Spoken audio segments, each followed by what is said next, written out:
Nous sommes réunis ce soir pour discuter de la place que l'architecte peut occuper à la fois dans la société à travers le rôle qu'il peut exécuter ou le rôle qu'il peut avoir à jouer.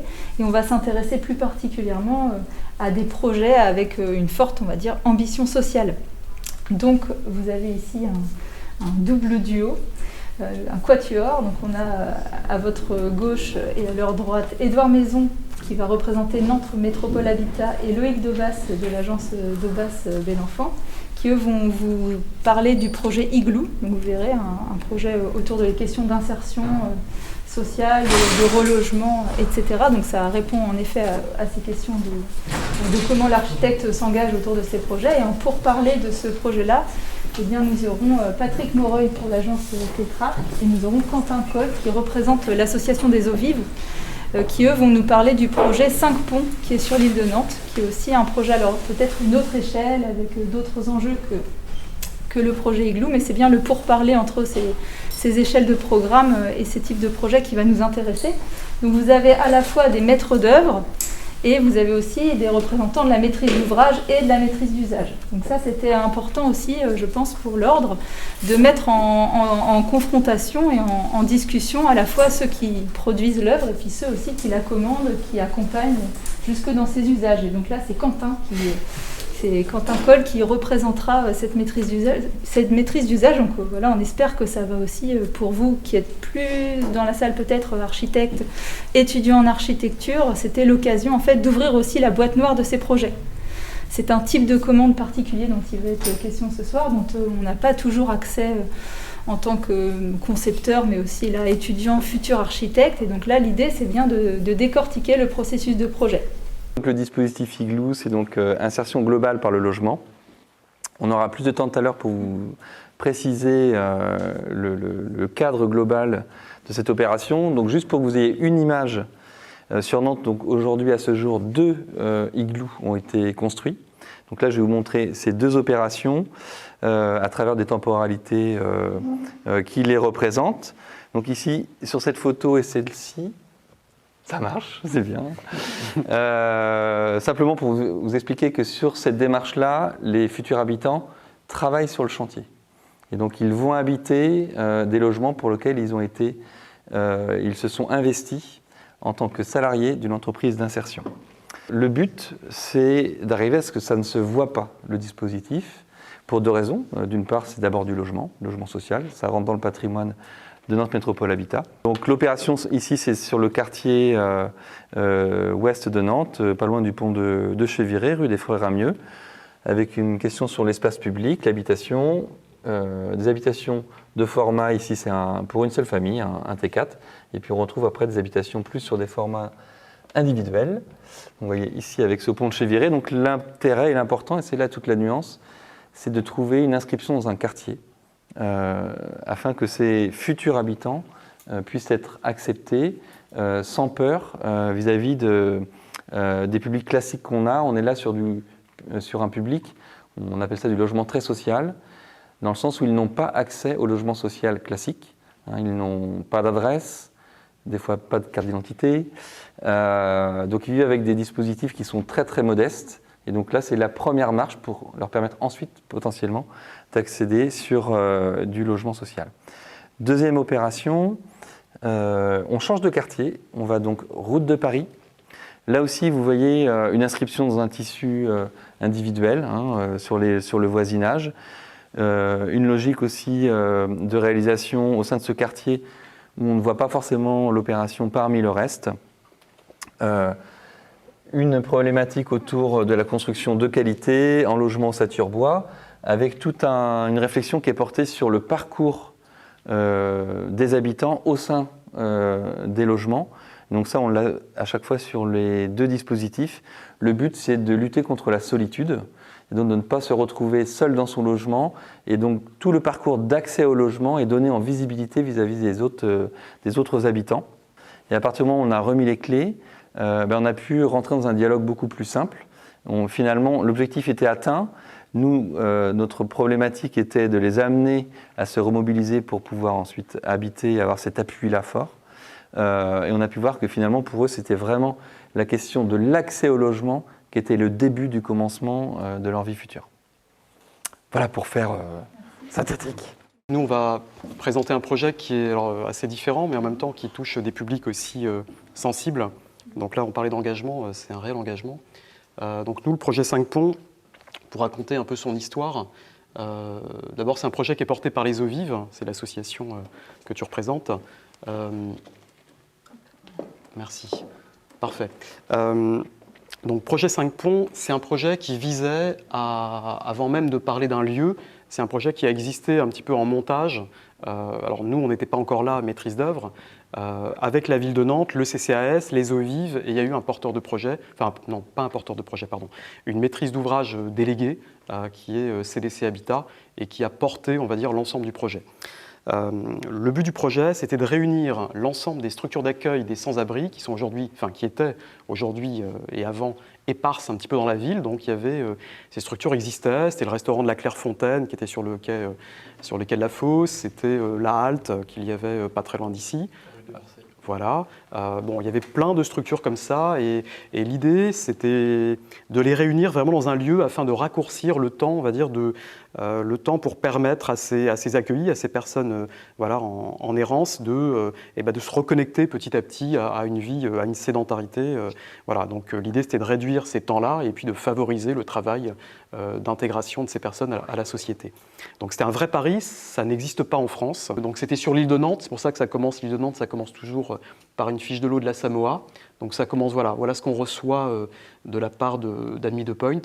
Donc voilà, les Eaux Vives, le projet 5 ponts devra se mettre en place dans ce ruban qui était là, voilà, qui a été maquetté. Nous, on a pris un contre-pied total, on est rentré par le biais de l'usage et par le biais de l'engagement, quoi. Donc on a commencé à dire que de toute façon, ce qui était proposé là n'était pas possible. Donc là, c'était un pari, c'était pas un pari d'ailleurs, c'était un risque énorme parce que Admis de Point était connu aussi pour sa rigidité, pour le respect de sa fameuse trame. Donc on a considéré que mettre en place et développer le projet des accueillis dans une cour complètement en cul-de-sac, plein nord, c'était pas possible, quoi. Voilà. Donc on a considéré que ça, c'était notre première indication de dire que voilà, ce sera pas possible de le construire comme ça. Et deuxièmement, CDC, donc, qui est un organisme social, anciennement la SAMO, portait le projet avec un programme de logement social, de logement abordable et un petit peu de logement libre. Mais très peu. Et du coup, avec d'autres paramètres, paramètres et surtout usage, des locaux commerciaux, un petit local commercial ici, un étage de bureau dédié à l'économie sociale et solidaire, et puis un restaurant, mais un restaurant qui doit être porté aussi, qui était porté par les Eaux Vives, mais ouvert sur le quartier. Donc qui était en cœur d'îlot, mais complètement fermé et invisible. Donc on s'est dit, il y a un problème.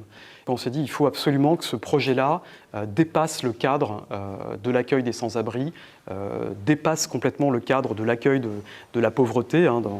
Et il faut qu'on y ramène des éléments beaucoup plus, on va dire, marqueurs, des marquants, des marqueurs, des signaux qui fassent que le fait d'accueillir des sans-abri passe en second plan. C'est-à-dire qu'on les fait disparaître, quoi. On les filtre, voilà, c'est là, mais c'est surtout connu, ce projet-là doit être connu pour autre chose. Et c'est pour ça que l'idée des fermes urbaines, pardon, je vais un petit peu vite là, et je ne montre rien, hop.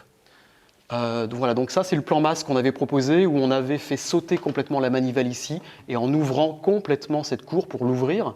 Et puis comme on est sous un climat que vous connaissez tous,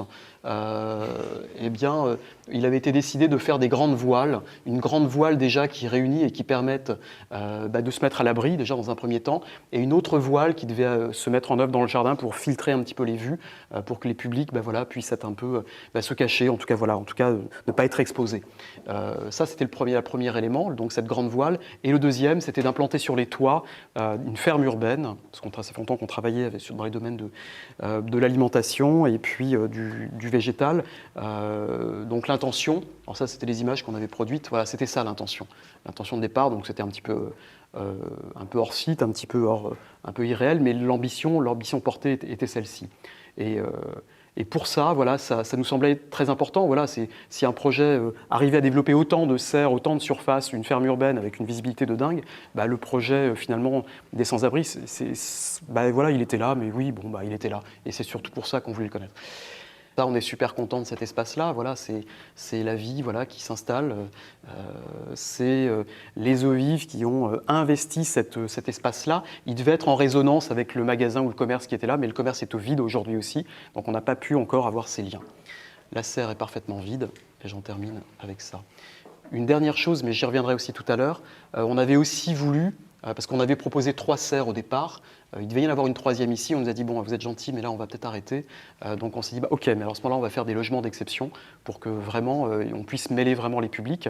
Donc là c'est des triplex qui ont été faits, donc avec aussi un peu avec des serres. Je ne sais pas s'il y a une photo qui est... Non, on ne les voit pas bien. Là, il y a une serre, un jardin d'hiver, et il y a des serres qui sont de l'autre côté également. Il y a 3 logements qui sont là. Voilà pour une présentation rapide. Moi, je vous propose qu'on ait peut-être une première partie de discussion-débat plutôt autour de comment on s'oriente en tant qu'architecte, mais aussi en tant que maîtrise d'ouvrage et ou maîtrise d'usage, vers une commande dite militante et engagée. Qu'est-ce que ça veut dire? Comment on accède à cette commande?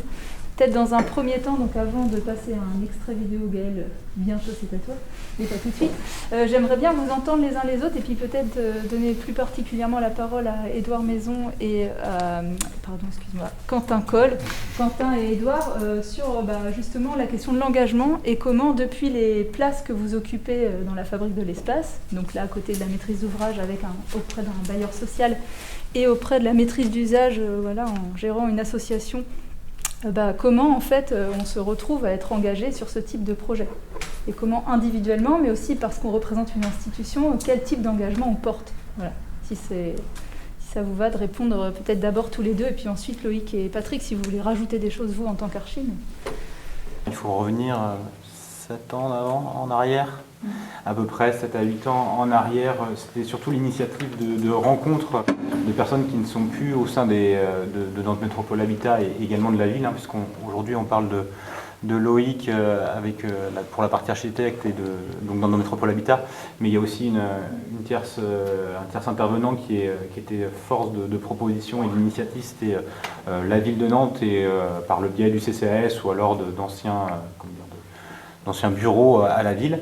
Et voilà, c'était une rencontre entre une personne de Nantes Métropole Habitat et de la ville qui était fortement engagée auprès des sans-abri, des plus démunis, Sophie Guillon-Verne pour ne pas la citer, qui je pense fait référence dans ces engagements-là, qui était sur cette thématique-là. C'est une thématique en fait, qui était développée plutôt dans le Nord, autour de Igloo. En fait, on ne l'a pas inventé. La terminologie Igloo existait déjà, notamment dans les régions du Nord, et c'était plutôt la même thématique, c'est-à-dire que c'était le retour à l'insertion par le logement, mais plutôt sur le côté réhabilitation, c'est-à-dire que c'était des logements qui étaient réinvestis par des personnes dans des situations plus ou moins compliquées et qui réinvestissaient le logement par la peinture, le changement de certains composants via une association nationale.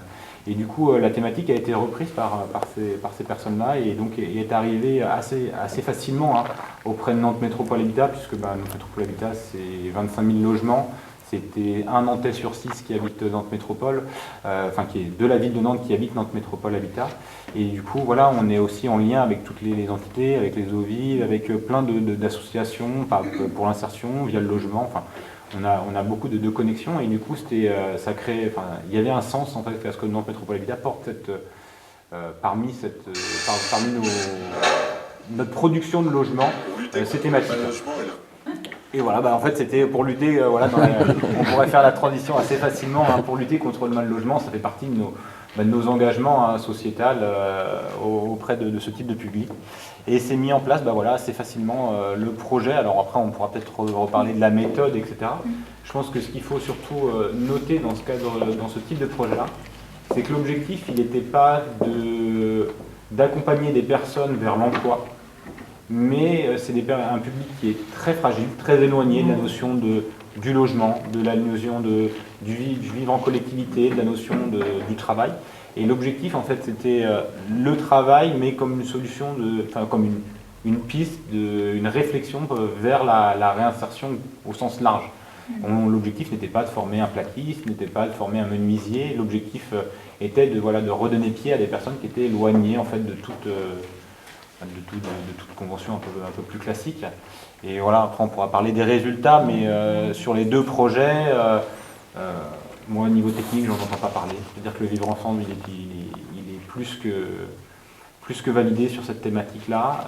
L'approche réinsertion, on n'a pas de vacances de loyer sur ces projets-là. Voilà, c'est 2 réussites en tout cas de projets qui peuvent se chiffrer et qui peuvent se quantifier de façon assez simple. Et, voilà, après on pourra reparler de la méthode un peu plus longuement. Quentin, sur cette question de l'engagement, de qu'est-ce qui fait qu'on s'engage en tant qu'individu, mais aussi représentant une institution ici, l'association Les Ovides, sur ce type de projet. C'était l'idée, donc ce que Patrick disait, c'était 5 points. En fait, je pense que c'est important aussi de redire ce que c'est. En fait, c'est la philosophie dont découle le bâtiment et le quartier. Donc les 5 points, en fait, il y a un pont insertion professionnelle, un pont hébergement, un pont empowerment de pouvoir d'agir des accueillis et des salariés, un pont santé, bien-être, il m'en manque toujours un, insertion pro, il va me revenir. Et en fait, de ces 5 ponts-là découle un bâtiment et c'est le vivre ensemble le dernier, c'est le plus important en plus. Et donc de cette philosophie-là ont découlé les locaux, le vivre ensemble avec les commerces qui sont tous vides, comme disait Patrick actuellement. Donc en fait, actuellement, il y a nous et les locataires en place. L'engagement, je pense qu'il est fort, c'était aussi d'inclure ce public qui peut être particulier, mais pas tous, au cœur d'une ville et au cœur d'immeubles, notamment avec le vivre ensemble, donc avec beaucoup de circulation. Je disais à Patrick, avant d'arriver, on est sur une file active de 2000 personnes accompagnées depuis le début de l'année. Voilà, donc on a... sur l'application, c'est 45 logements pour 46 personnes, un accueil de jour ouvert de 10h à 18h, 7 jours sur 7. Donc on est à une moyenne de 90 à 100 personnes par jour qui viennent bénéficier des services de l'accueil de jour. Et la halte de nuit, elle est ouverte de 18h30 à 9h30 du matin, même maintenant 10h, on ne la ferme plus. Et donc là, on est sur de la mise à l'abri de 30 personnes toutes les nuits, 365 jours par an. Et donc c'est ça vraiment le cœur du projet, en fait, c'était de pouvoir proposer à tout le monde des logements neufs. Donc les 45 studios, ils sont neufs, les personnes sont rentrées dedans dès l'ouverture, c'est des logements indépendants, il n'y a plus du tout de collectif. On peut accueillir des hommes et des femmes, des personnes isolées, on a des studios couples, on réfléchit à l'accueil des chiens, à l'accueil des mineurs. Là, en fait, c'est un projet qui avance. Donc là, maintenant qu'on a l'outil, le bâtiment, nous aussi, on avance au fur et à mesure. Je ne sais pas si j'ai bien répondu. Pas de bonnes ou mauvaises réponses, non, c'est d'entendre la voix, du coup, cette fois-ci, plus de la maîtrise des usages et de ceux qui utilisent le bâtiment. Bah ouais, donc en fait, moi, j'ai l'avantage ou le désavantage d'être arrivé à l'ouverture, donc 28 juin 2021. Et en fait, voilà, on a dû donc on est 2 à gérer le centre d'accueil aux villes. Donc ma collègue, elle s'occupe beaucoup plus de la partie restaurant, café solidaire. Et moi, je suis sur accueil de jour, halte de nuit, le centre d'hébergement d'urgence. Et en fait, voilà, on a découvert l'outil et le quartier avec les locaux vides, les voisins qui sont arrivés presque en même temps que nous. Donc voilà, c'est 1 an et demi de vivre ensemble à découvrir au quotidien, et c'est ça et le projet avance avec parfois des aléas, mais ça, pour les personnes accueillies, il y a vraiment un gros bond en avant. Sur les anciennes structures, on était sur des accompagnements de 27 mois pour les personnes, et maintenant avec le nouvel outil, on est sur moins d'1 an. Donc voilà, on a réduit aussi la période d'accompagnement des personnes. Contrairement à Nantes Métropole, les personnes que nous accompagnent, c'est un centre d'hébergement. Donc la seule porte d'entrée, c'est d'avoir une situation régularisée, parce qu'il faut avoir des ressources, parce qu'il faut payer une participation financière et non pas un loyer. Donc en fait, on a un petit peu l'avant Nantes Métropole, et on a pas mal de personnes maintenant qui sortent sur du logement social, ce qui n'était pas le cas avant. Et donc voilà, l'outil est vraiment intéressant pour nous en tant qu'usagers. Sur les questions de transition aussi, dans le fait d'habiter, vous accompagnez aussi les personnes sur ces questions en fait. Ouais, on a des professionnels qui sont présents 24 heures sur 24, 7 jours sur 7. Et on accompagne les personnes dans l'appropriation du logement, donc des personnes qui n'ont pas un besoin d'être accompagnées, parce qu'il y a des parcours de vie où on a eu un architecte il n'y a pas longtemps qui est passé par le centre d'hébergement d'urgence. Donc voilà, parcours de vie, il y a quelque chose qui s'est rompu pour lui, donc il a été accompagné. Et on a des personnes qui sont en très grande situation de précarité. Et donc en fait, nous, notre travail, c'est d'évaluer l'appropriation du logement des personnes et de les accompagner au quotidien dans... si ça fait 15 ans qu'ils sont à la rue, quand tu as 15 ans à la rue, tu sais plus te faire à manger. Donc voilà, on te réapprend, on te réaccompagne à faire tes courses, faire à manger, couper une plaque électrique, faire la vaisselle. Et c'est des choses qui sont super intéressantes dans l'outil. Donc les logements indépendants, diffus, entre guillemets. Mais par contre, avec un premier étage commun, donc en fait, ils se croisent, donc ils peuvent aussi s'entraider. Il y en a un qui va avoir un four et pas les autres, donc ils vont se dépanner pour faire cuire. Ils font des soirées pizza entre eux, donc il y a des trucs assez intéressants qui en découlent. Et vous, Patrick et Loïc, sur cette question de l'engagement, comment on se retrouve en tant qu'architecte, mais aussi architecte dans une agence, donc dans un collectif, à se mobiliser autour de ces projets?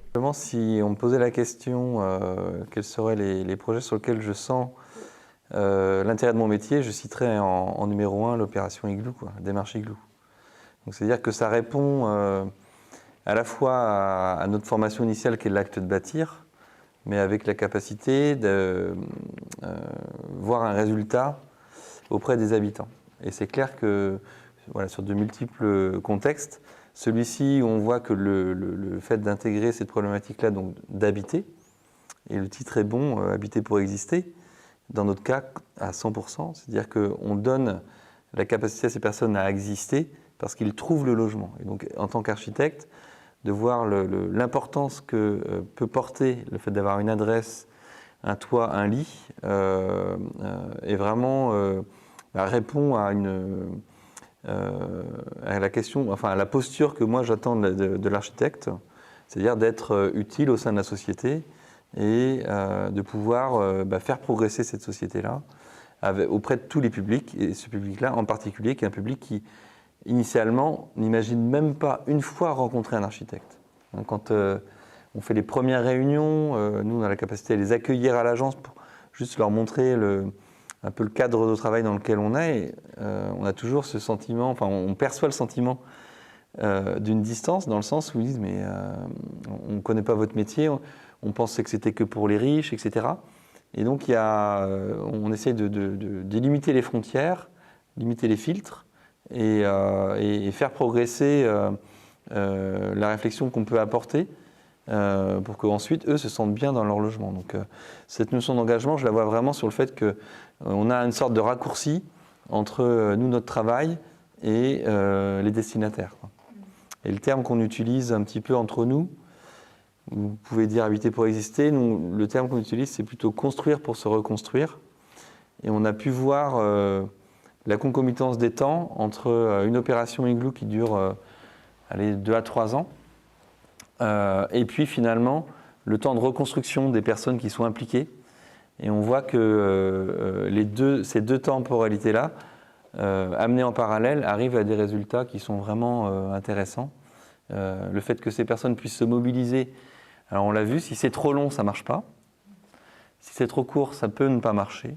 Et là, on a cette perspective qui est sur, quand on les rencontre, 1 an et demi à 2 ans, c'est-à-dire qu'on a travaillé en amont, leur permet de se dire, ok, au début, c'est des questions qu'elles se posent elles-mêmes. Suis-je capable de rentrer dans un dispositif comme celui-ci? Le temps avance un petit peu, les premières formations se mettent en place, le début du chantier, le fait d'y intégrer, le fait d'y participer. Donc toutes ces étapes-là font que ces personnes commencent, au-delà même de se dire je vais habiter là, mais commencent à se remobiliser, à se re-questionner sur leur parcours, sur leur capacité à rebondir. Et donc on a bien cette parallèle de temporalité qui permet vraiment d'avoir une opération qui donne des résultats vraiment très intéressants. Si je peux juste rebondir, la question de l'engagement, elle est principale et c'est la clé de la réussite sur ce type de projet, dans le sens où si on revient à nos quotidiens de chef de projet archi ou chef de projet pour la construction immobilière, il y a la notion de rationalisation des coûts, d'objectifs, pour pouvoir construire. Là, l'engagement, il était aussi personnel, dans le sens où s'il fallait recompter le nombre d'heures, de temps pour porter les projets, l'accompagnement, etc. Voilà, on est sorti aussi de ce cadre un petit peu rationnel d'un projet immobilier classique pour faire du logement social. Et heureusement qu'on a trouvé, donc nous en tout cas lors des consultations, Loïc, mais je rajouterai également l'entreprise, si on en parle un petit peu, on n'aurait pas pu mener à bien ce projet-là sans deux entités, archi et entreprise, parce que l'entreprise, juste le rapide focus, c'est Macoretz Macobois qui est une SCOP, donc déjà dans son entité juridique et de son fonctionnement interne, a une approche sociétale et sociale importante. On n'aurait pas eu ces engagements de l'ensemble des parties, le projet n'aurait peut-être pas été aussi concluant.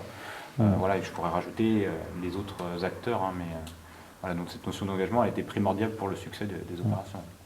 Moi, je regrette de ne pas avoir eu justement toute cette relation que vous avez eue avec les personnes. Moi, c'est ce qui m'a un peu manqué. Donc, j'ai un peu une frustration aujourd'hui, mais voilà, c'est l'histoire du projet. Nous, on s'est surtout, l'engagement, il a été aussi fort. Enfin, là-dessus, de toute façon, c'était absolument nécessaire. C'est un projet qui a duré extrêmement longtemps. C'était très compliqué. Il y a beaucoup, enfin, vous l'avez compris, hein, il y avait beaucoup d'intervenants. Et porté par, au départ, deux structures qui étaient l'aménageur et le maître d'ouvrage, mais qui n'étaient pas forcément les usagers et les utilisateurs. Donc du coup, ça a créé un filtre très très important. Du coup, quand on se voyait avec Lambert et aussi Sophie Guillon-Verne, qui a aussi, tu en parlais tout à l'heure, du CCAS, qui a porté, avant qu'elle parte en retraite, qui a porté le projet, on les voyait presque le soir, quoi. C'était un deuxième travail pour essayer de valider un peu les hypothèses qu'on avait pu essayer de défendre ardemment avec l'aménageur et la maîtrise d'ouvrage. Je vous propose qu'on poursuive la discussion autour de la place consacrée aux usages et aux usagers dans le projet. Donc ça peut aller du processus de conception pour les archis et l'accompagnement par la maîtrise d'ouvrage, mais aussi la phase chantier, jusque dans la livraison où on voit que le bâtiment et le projet lui-même vient réinterroger les usages et les usagers et permet des choses possibles qui n'étaient pas forcément prévues au départ. Donc là, ce serait d'abord peut-être de prendre un peu vos retours d'expérience sur ce sujet-là. Qu'est-ce que vous retenez, vous, en tant qu'architecte, donc plutôt Patrick et Loïc, de comment ces usages et ces usagers viennent un peu percuter le processus de conception et vous déplacent aussi, vous, dans vos rôles et missions d'architecte. Donc c'est sûr que c'est un élément essentiel. Hein. Donc sur Igloo, pour faire simple, le choix des habitants, on l'a testé, on est encore en réflexion pour les prochains, parce qu'on veut à la fois d'un côté les inclure dans le processus de conception, ce qui me permet à moi en tant qu'architecte de pouvoir m'ajuster pour plein de petits éléments subtils, on va dire de mécanique d'espace, et aussi tout simplement pour les typologies. C'est-à-dire que, vous avez vu, on est sur des petites opérations, donc faire des T2 ou des T4, ça ne se bouge pas aussi facilement que ça. Donc on a cette volonté qu'on a fait depuis le début de les inclure le plus tôt, sauf qu'on se retrouve en conflit avec un autre paramètre, qui est le fait que la phase de conception, obtention des financements, obtention des permis de construire est de plus en plus longue. Et donc on a une perte d'une partie des personnes qui ont été mobilisées, du fait qu'on leur propose une perspective trop lointaine et surtout avec des incertitudes. Vous le savez tous comme moi que l'obtention d'un permis devient une forme de loterie. Et donc ce paramètre-là, parmi les autres qui sont difficiles, est trop incertain pour pouvoir annoncer sur les phases avant projet sommaire ou avant projet définitif des délais. Et ces délais sont hyper importants pour que les personnes puissent se maintenir dans cette opération. Et donc du coup, donc sur les deux premiers là qu'on a pu vous montrer, on a pu intégrer les futurs habitants. Sur le premier, la temporalité a plutôt bien fonctionné. Sur le deuxième, on a perdu un an, au moins un an je pense, hein, sur 2 ou 3 écueils. Ce qui a fait que le groupe a explosé, si on peut dire, ou tout au moins, de mémoire, la moitié des personnes qui avaient été mobilisées sont parties. Et donc en cours d'étude, de nouveau, un appel a été fait auprès des services et des associations du secteur pour combler les départs. Et donc aujourd'hui, cette réflexion, là où on l'imagine, pour ne pas avoir cette déception de la part du public ciblé, c'est d'intégrer les actuels habitants d'Igloo 2 comme experts sur les prochains igloos vis-à-vis de la conception.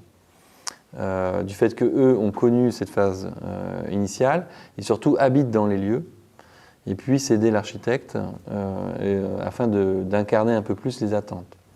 Alors les attentes, je l'ai déjà un tout petit peu expliqué, elles ne sont pas trop compliquées, mais c'est-à-dire que quand on visite les logements comme ça, voilà, on ne perçoit peut-être pas forcément la spécificité.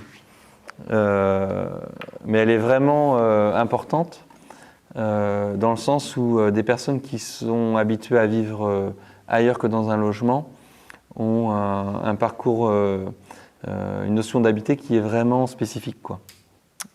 Ou quelquefois une perte de la capacité à se reprojeter dans un logement.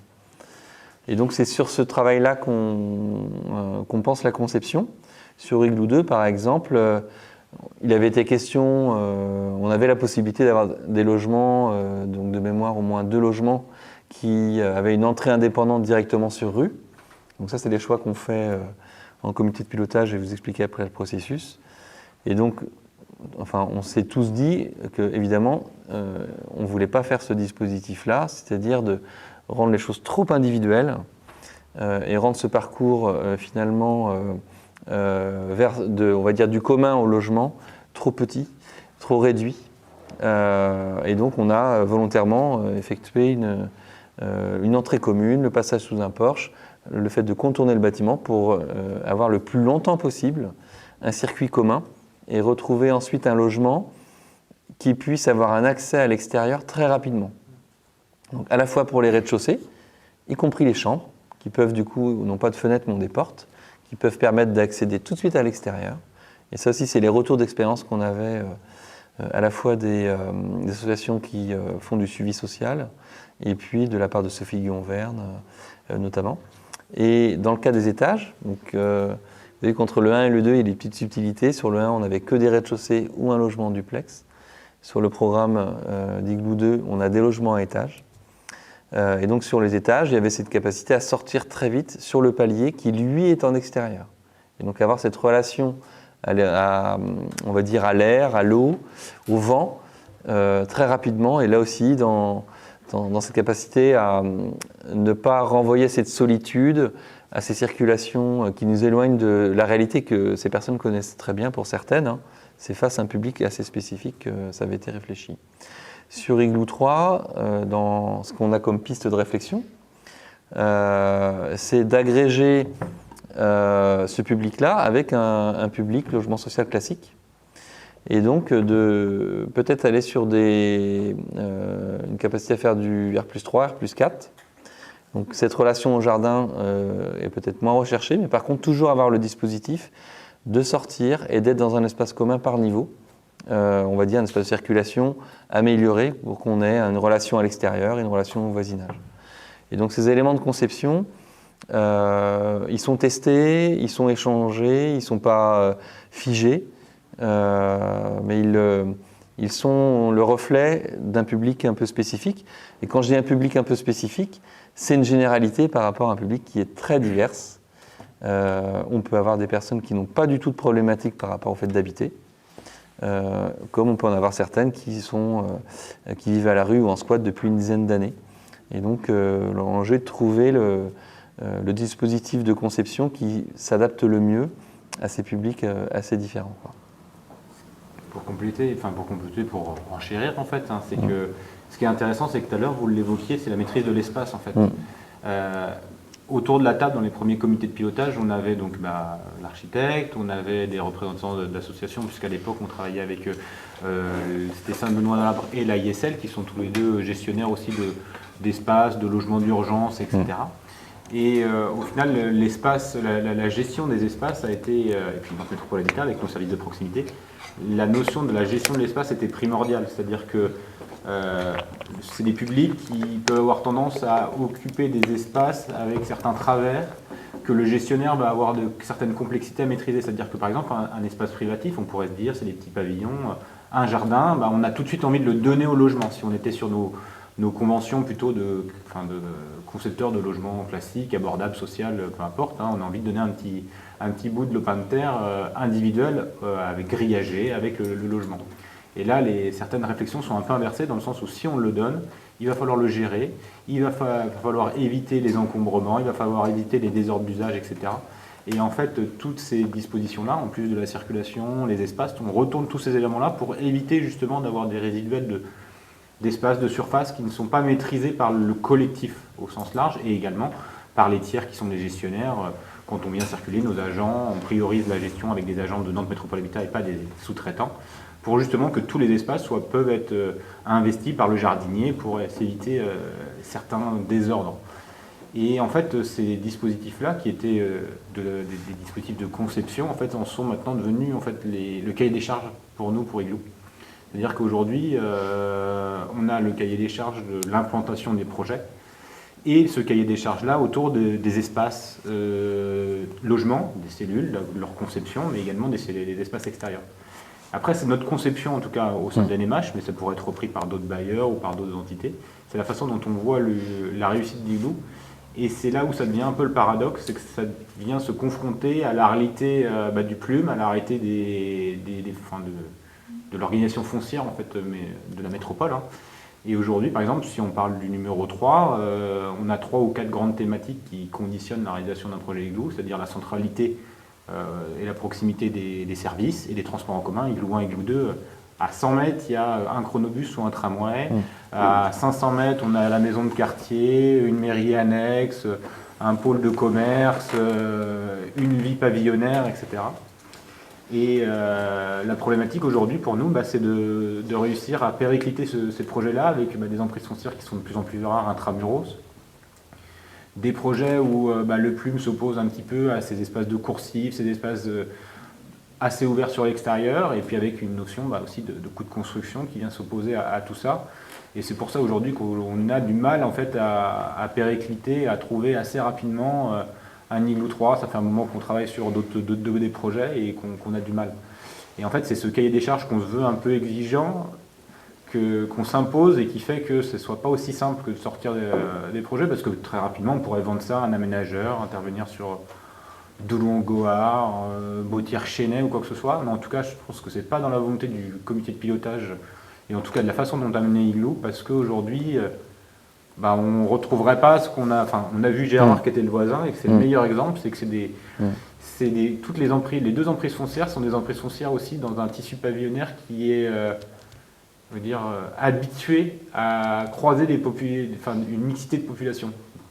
La proximité des vues, vous allez à l'arrêt de tram, là où est situé les pavillons d'Igloo 1, vous êtes moi j'ai perdu cet arrêt-là, c'est l'arrêt Jamais. Donc au final, vous prenez le tram, vous avez l'habitude de croiser des publics différents. Vous allez à Rue de Metz, avant ils avaient des cités-jardins qui étaient de l'après-guerre et qui étaient utilisés par Nantes Métropole Habitat et qui étaient... habité ou occupé plus que habité d'ailleurs, et vous avez là le quartier de la Bautière où il y a la mairie annexe. Et aujourd'hui, c'est aussi pour ça que ça marche bien avec les voisins, qu'on n'a pas de problématique de permis de construire attaqué, parce qu'on pourrait dire on fait de l'habitat Igloo hyper social entre guillemets. Et aujourd'hui, c'est aussi un petit peu pour compléter, c'est que les intentions qu'a mis Loïc dans les premiers projets, qui ont été recroisés avec l'expertise de terrain, les assos, etc., est devenu le cahier des charges, et qui fait qu'aujourd'hui, si on veut péricliter ce projet-là, c'est ces intentions-là qu'il faut qu'on arrive à harmonier, avec une volumétrie, comme tu le disais, peut-être plus importante, parce qu'aujourd'hui, on n'arrive pas à retrouver des petits volumes autour de 8, parce que globalement, Igloo marche bien autour de entre 8 et 10 logements à peu près.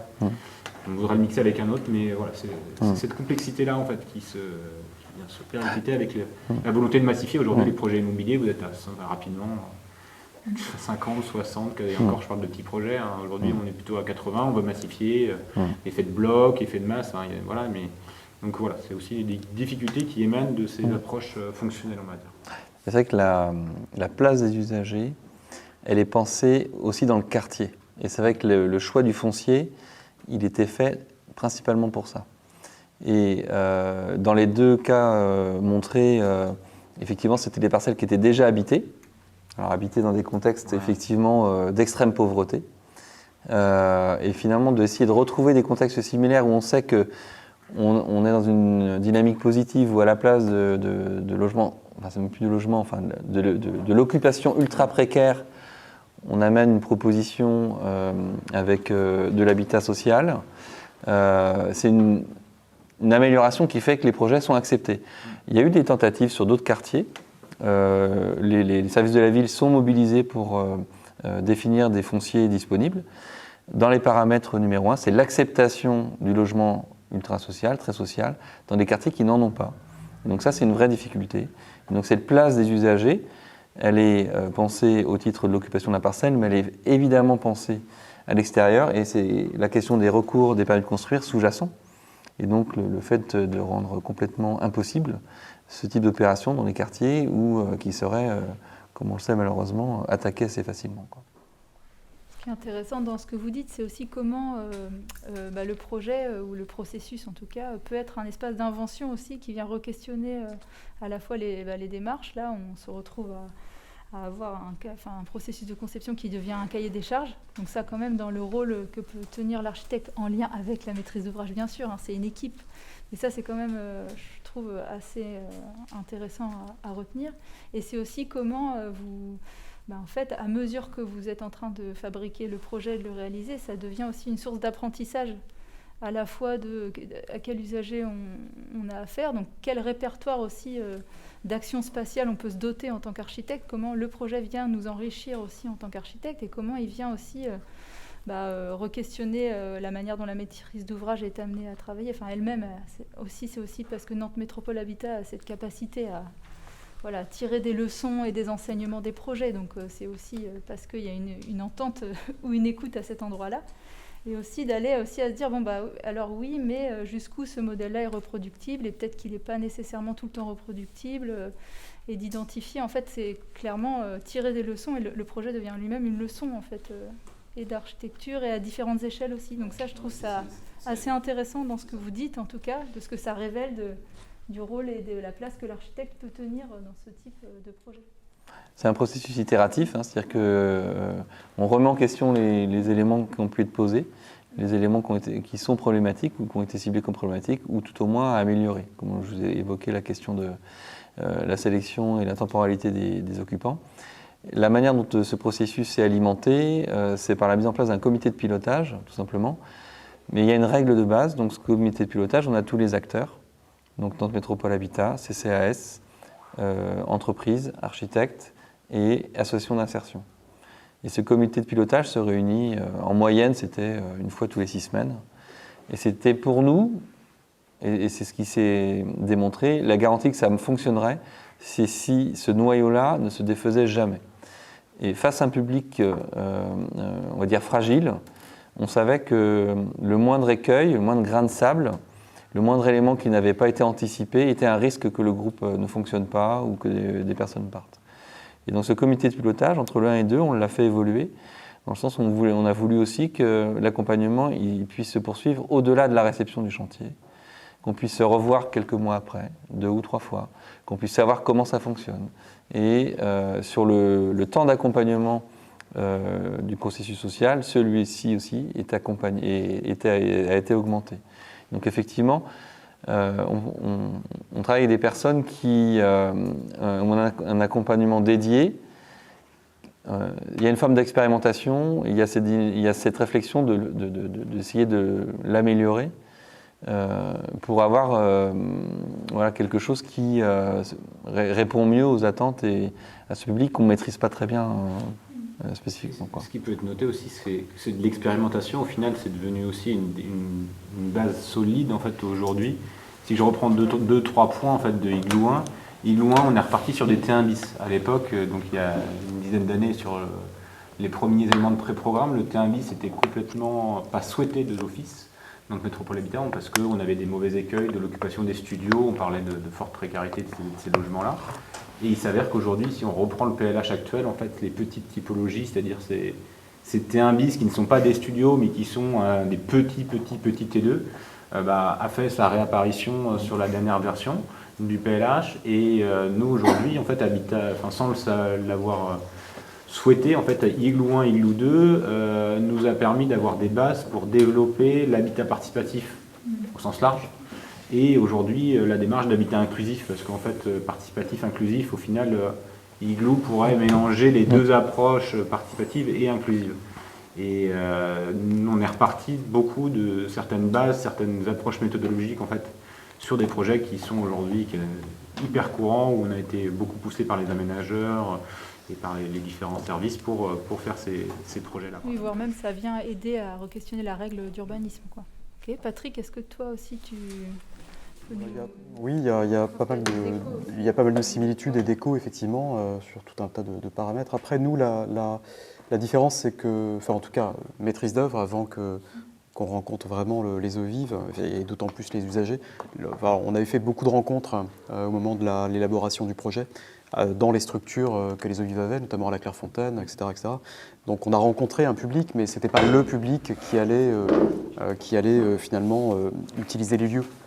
Enfin, c'est ce que Lambert nous disait, parce que les gens sont aussi en transit, ils restent un temps, je ne sais pas si tu confirmes ou pas, mais ils ne sont pas forcément tout le temps à Nantes. Bon, bref, donc c'est des publics qui naviguent. Après, on retrouve aussi je pense, en discutant avec eux, il est évident qu'on retrouve quand même une parole et puis un fonctionnement. Donc du coup, on se retrouvait un peu confronté à du logement classique en disant qu'on ne connaissait pas forcément l'usager, surtout qu'on est on n'est pas dans un logement, on est dans un hébergement qui est temporaire et qui est plutôt une sorte un passage pour justement, ça a été dit un peu dans le reportage, pour commencer à aller mieux, pour commencer à dormir, déjà c'est vachement important, et puis à partir de là, commencer à reprendre un peu ses esprits, et puis à partir de là, essayer d'avancer un petit peu. Donc nous, on s'est surtout attaché à essayer d'avoir beaucoup de formes d'habiter différentes. Tu l'as dit, et c'était très intéressant sur la question de l'extérieur. Il est évident que quelqu'un qui vit à la rue, à un moment donné, de se retrouver dans un espace clos, mais ça peut être anxiogène. Déjà, le fait de franchir, de pouvoir se retrouver, je pense que quelqu'un qui n'est pas... je te dis ça, mais tu le sais évidemment, mais c'est pour ça que ça nous a semblé aussi important, et ce n'était pas demandé au programme. D'ailleurs, le programme, on y reviendra, parce qu'il n'y avait pas vraiment de programme, il a fallu l'inventer également. On s'est dit qu'il fallait qu'il y ait une partie des logements qui bénéficient d'espaces extérieurs. Ce qui paraît... quand on parle de logement, c'est une évidence. Quand on parle d'hébergement d'urgence, c'est moins une évidence. Et que ces espaces extérieurs, il fallait qu'ils soient aussi filtrés, il fallait aussi que ça ne pouvait pas être un balcon, voilà. Il fallait que ce soit aussi très intime, très... Alors, je ne sais pas, après on en parlera peut-être de l'usage. Voilà. Et puis ensuite, beaucoup de formes aussi, parce qu'il y a des publics qui sont avec des chiens, qui ne peuvent pas se séparer les chiens. Alors a priori, ce n'est pas encore en place, non. Ça n'a pas encore été. Et puis ensuite, tu l'as dit tout à l'heure assez rapidement, mais sur des femmes avec enfants, c'est pareil, ça n'a pas encore été, mais couples, oui. Donc différentes, on va dire, toutes les formes, on va dire, de couples, de relations, formes humaines qui viendraient à être hébergées. Donc ça, ça a été un peu les 42 studios. Ensuite, il y avait évidemment cet accueil d'urgence. Et là, on est vraiment sur un espace avec alors, Lambert nous parlait de transat. J'ai vu que ça a été un peu amélioré. C'est plutôt des matelas. Voilà, c'est ça. Donc c'est monté en gamme un peu.